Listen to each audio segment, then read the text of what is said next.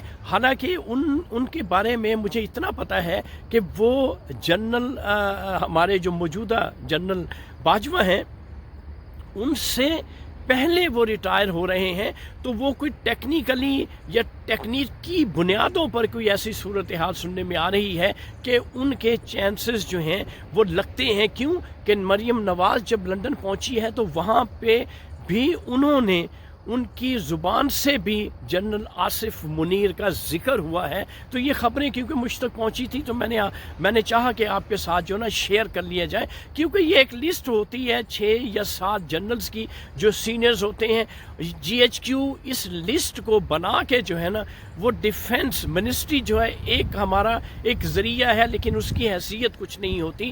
وہی ہوتا ہے جو جی ایچ کیو جو لسٹ بنا کے بھیجتا ہے اسی کو وہ ٹک کر دیتا ہے، اور ڈیفنس ڈپارٹمنٹ سے وہ پرائم منسٹر کے پاس چلی جاتی ہے، اور پرائم منسٹر جو ہے نا اس کو عام طور پہ یس کر دیتے ہیں کہ یہاں پہ کیونکہ صورتحال کافی گمگیر ہے، کافی کمپلیکیٹڈ ہے، تو اب فیصلہ جو ہے مجھے یوں لگتا ہے کہ اسی ماہ میں کہیں نہ کہیں جو ہے نا وہ فیصلہ جو آرمی چیف کا ہے وہ ہو جائے گا۔ لیکن یہ بات میری ذہن میں رکھیے گا، میری ویڈیو محفوظ کر لیجئے گا کہ جو حالات اسلام آباد میں بن رہے ہیں، جس طرح سے لانگ مارچ کو روکنے کی یا لانگ مارچ کو سبوٹاج کرنے کی کوشش کی جا رہی ہے، حالات کبھی بھی بگڑ سکتے ہیں، حالات کبھی بھی خراب ہو سکتے ہیں۔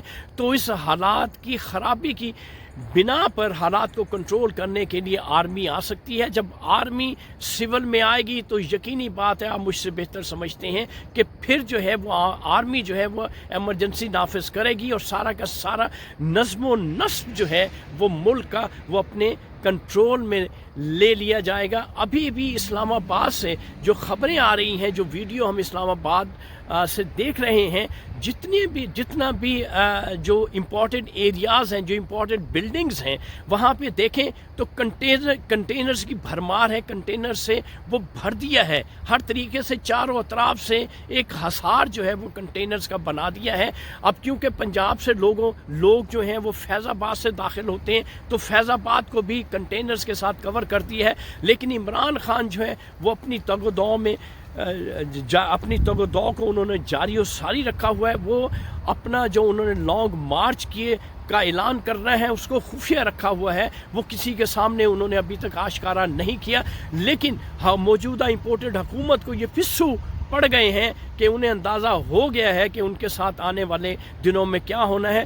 مجھے یوں لگتا ہے معزز خواتین و حضرات، یہ حکومت جو ہے اب چند دن سے زیادہ جو نا سٹے کر نہیں پائے گی، کیونکہ جو صورتحال بنی ہوئی ہے۔ ابھی پرائم منسٹر صاحب جو ہیں ایک خطاب کر رہے تھے، تو اس میں وہ عمران خان کو فراڈیا جو کہ وہ کہہ رہے تھے کہ عمران خان جو بہت بڑا فراڈیا ہے۔ میں صرف اتنا سا سوال کرتا ہوں پرائم منسٹر شہباز شریف صاحب، کیا انہوں نے آپ کی کوئی شوگر مل ہتھیا لی؟